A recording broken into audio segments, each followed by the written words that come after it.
각 시대의 대쟁투 제2장 제1세기의 핍박 네로 황제의 박해.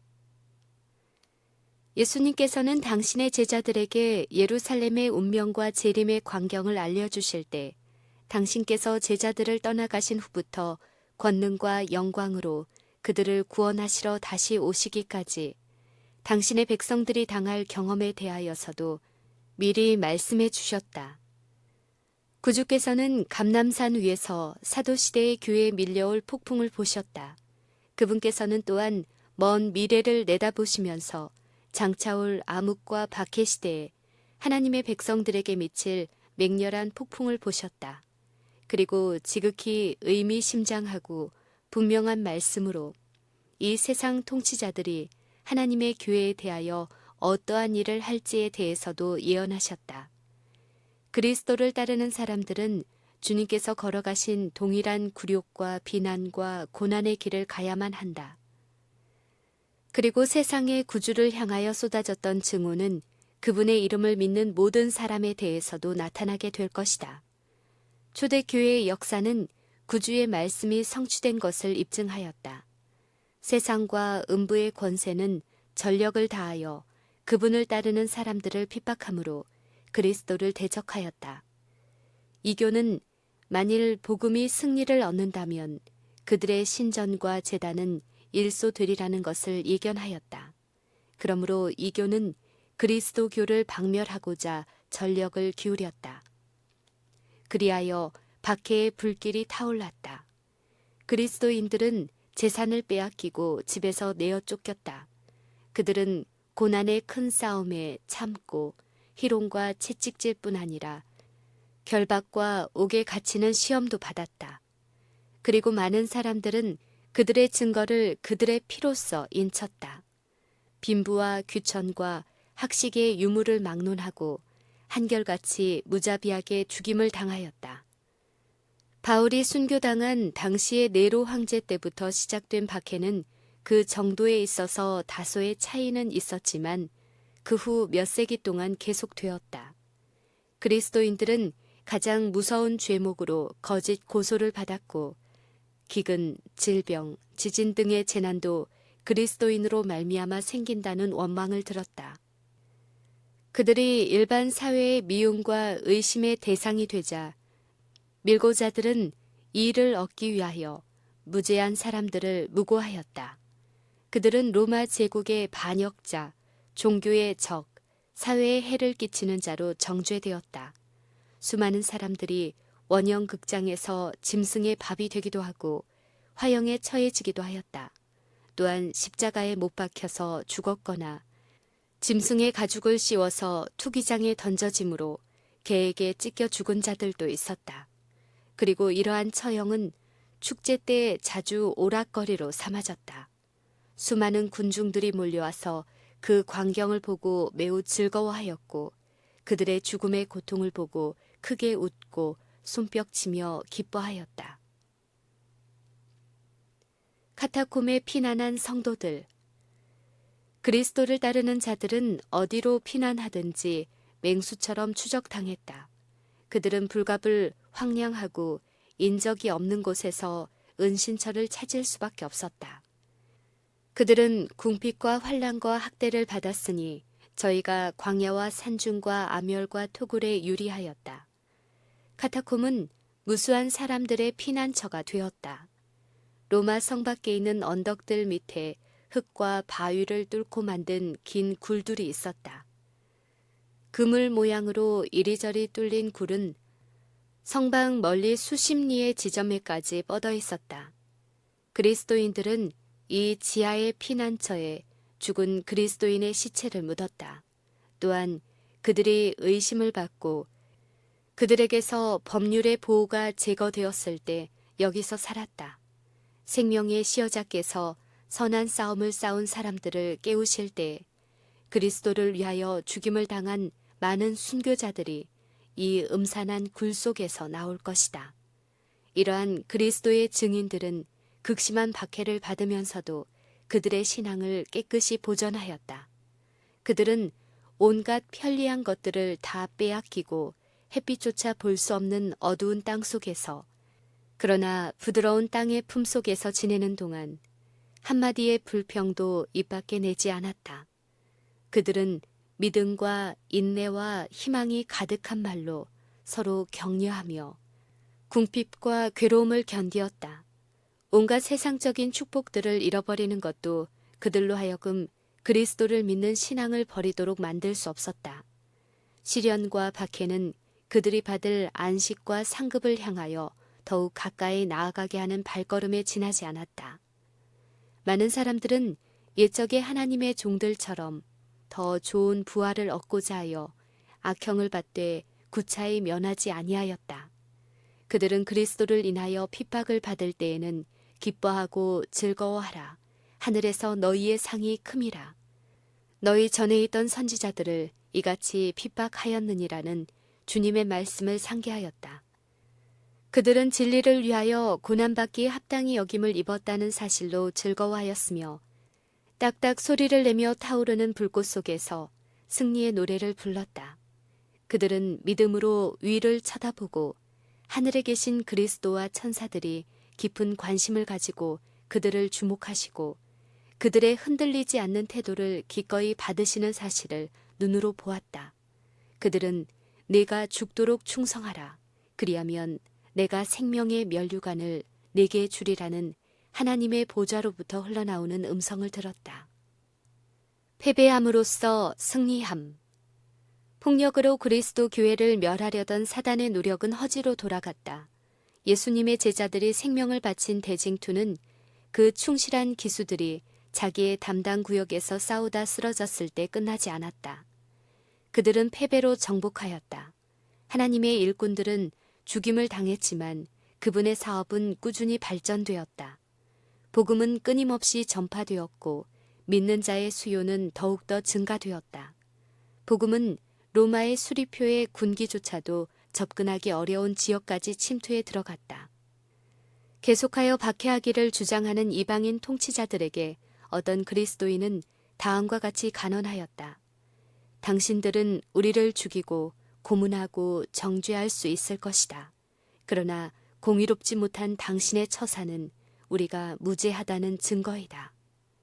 당신들의 잔인성이 당신들을 이롭게 하지도 못할 것이다. 박해는 사람들을 신앙으로 이끌어들이는 더욱 강한 초청이 될 뿐이었다.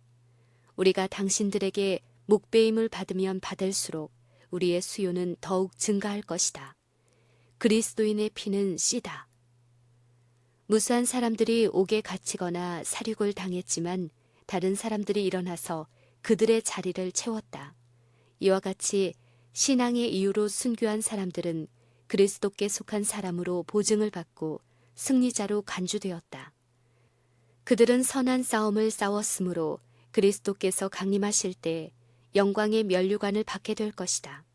또한 그들이 당한 고난은 그리스도인들 상호 간에 그리고 그들의 구속주께 더욱 친밀하게 만들었다. 또한 그들의 일상생활의 모본과 임종시의 증언은 진리에 대한 끊임없는 증인이었다. 전혀 가망이 없었던 사단의 부하들이 사단을 섬기는 일을 버리고 그리스도의 깃발 아래 모이게 되었다. 그러므로 사단은 아주 교묘한 방법으로 하나님의 정부를 대적할 계획을 세우고 자기의 깃발을 그리스도 교회 안에 꽂았다. 사단은 그리스도인들을 속여서 하나님의 뜻을 어기도록만 한다면 그들이 힘과 견인 불발의 정신을 잃어버리고 쉽사리 자기의 밥이 될 것이라고 생각하였다. 큰 원수는 폭력을 쓰므로 손해를 본 것을 개교를 써서 찾으려고 애를 썼다. 박해는 그치고 그 대신에 세속적 번영과 세속적 명예라는 위험한 미끼가 놓이게 되었다. 우상 숭배자들은 그리스도교 신앙의 일부분은 받아들이고 중요한 다른 진리들은 거절하였다.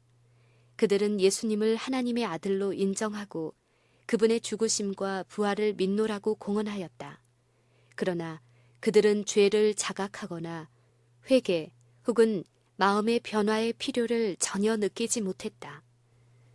그들은 자기들이 그리스도를 믿는 믿음에 일치하기 위하여 먼저 양보하였은즉 그리스도교 측에서도 그만큼 양보하여야 할 것이라고 주장하였다. 교회 안에 들어온 타협 정신. 이제 교회는 무서운 위험에 봉착했다.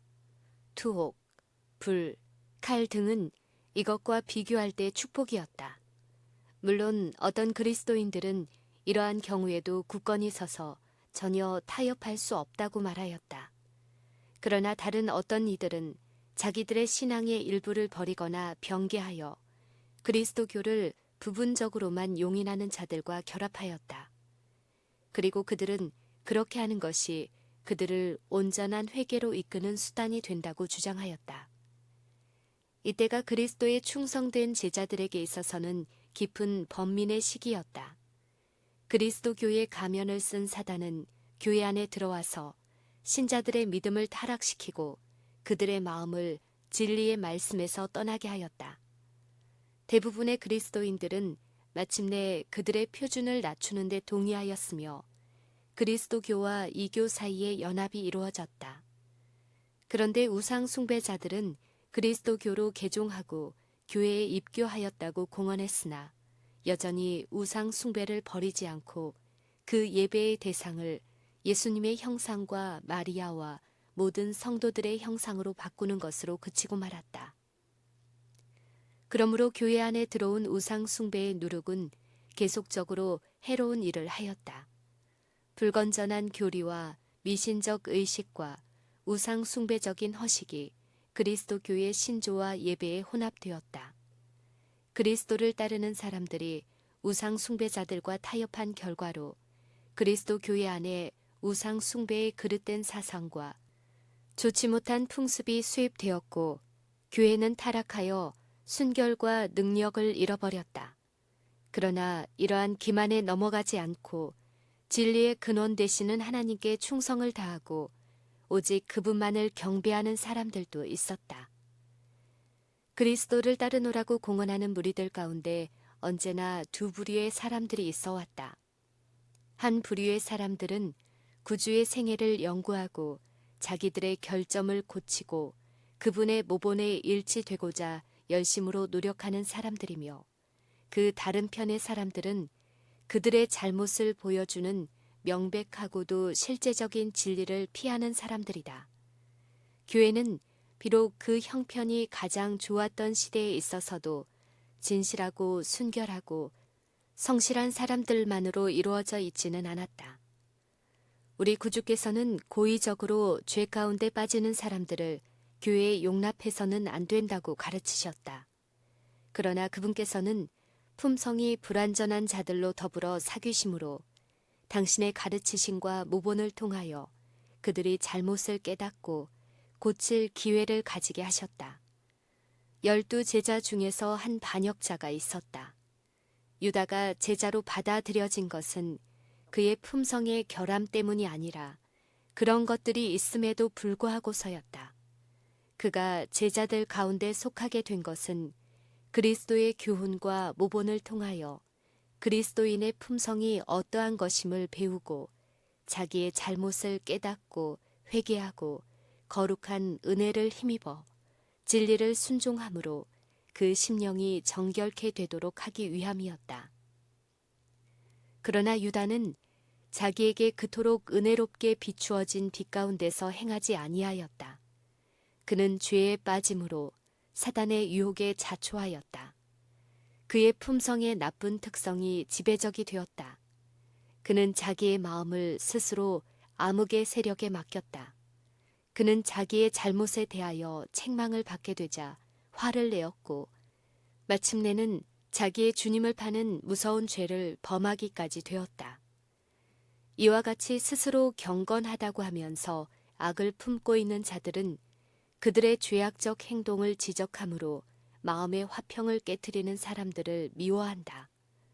그들은 유다처럼 어떤 기회를 만나면 그들의 유익을 위하여 견책해주는 사람들을 도리어 배반할 것이다. 빛과 어두움 사이의 투쟁. 사도들은 교회 안에서 입으로는 경건하다고 공언하면서도 불의한 것을 마음에 몰래 품고 있는 사람들을 만났다. 아나니아와 삽비라는 기만적인 일을 하였다. 그들은 겉으로 볼 때 하나님께 완전히 희생한 것처럼 보였지만 실상은 탐심을 품고 재산의 일부를 그들 자신을 위하여 감추어 두었다. 진리의 성령께서는 그 거짓된 자들의 본성을 사도들에게 드러내 주셨고 하나님의 징벌은 그 더러운 오점을 제거하고 교회의 순결을 유지하게 해주셨다.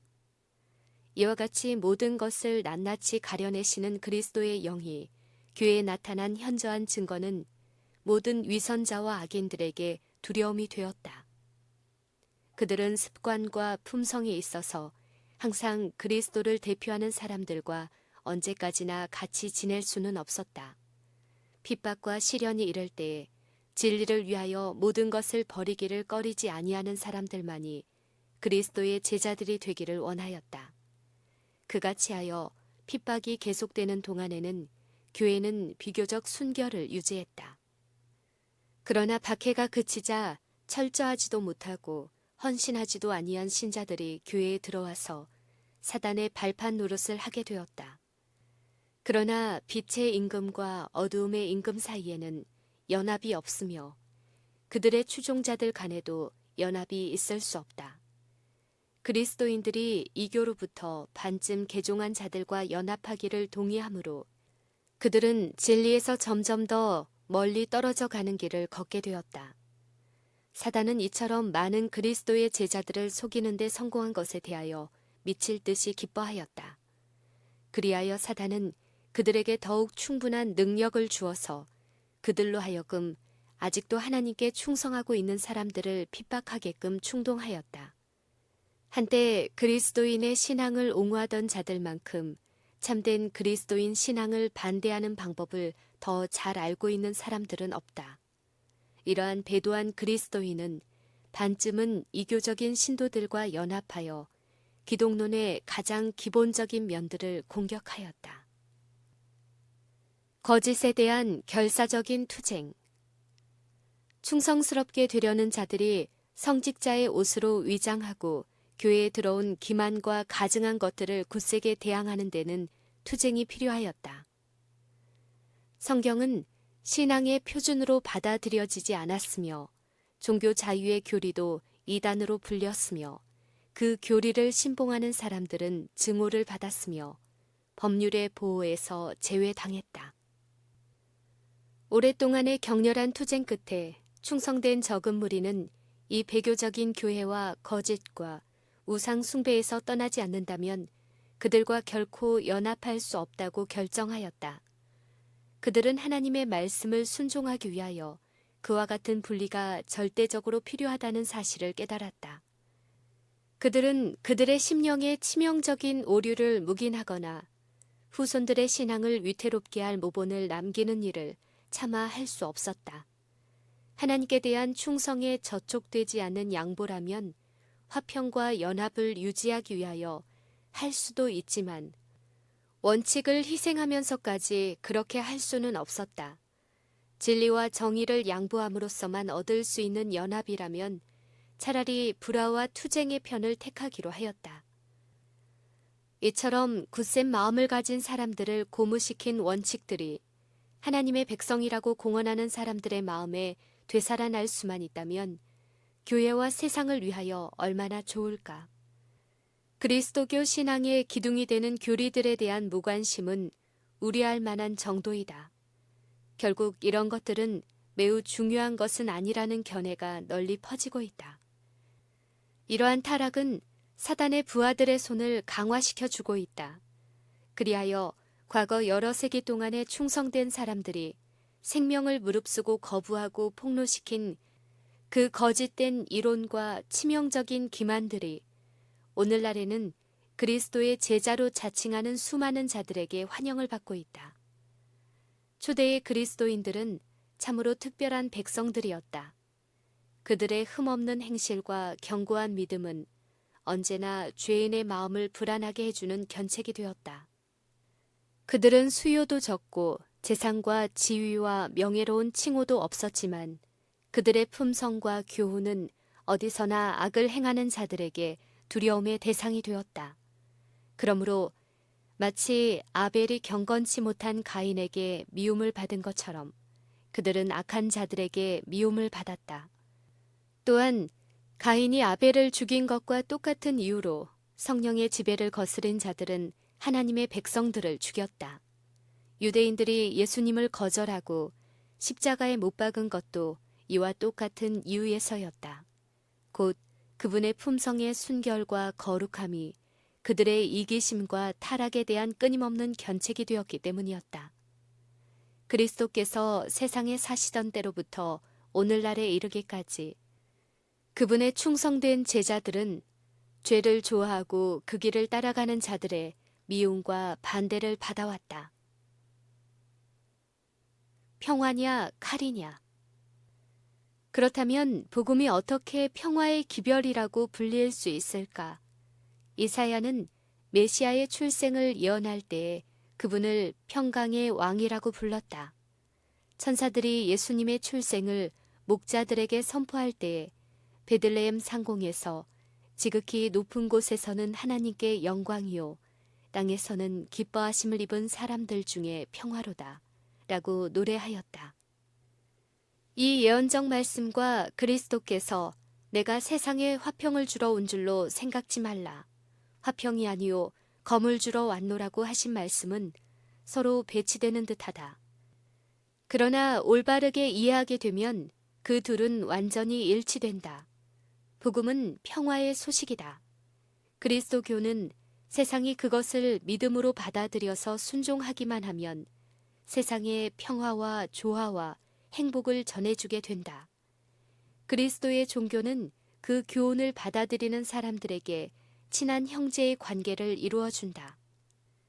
사람들을 하나님과 화목하게 해주고 상호간의 화목을 이루게 하는 것이 예수님의 사명이었다.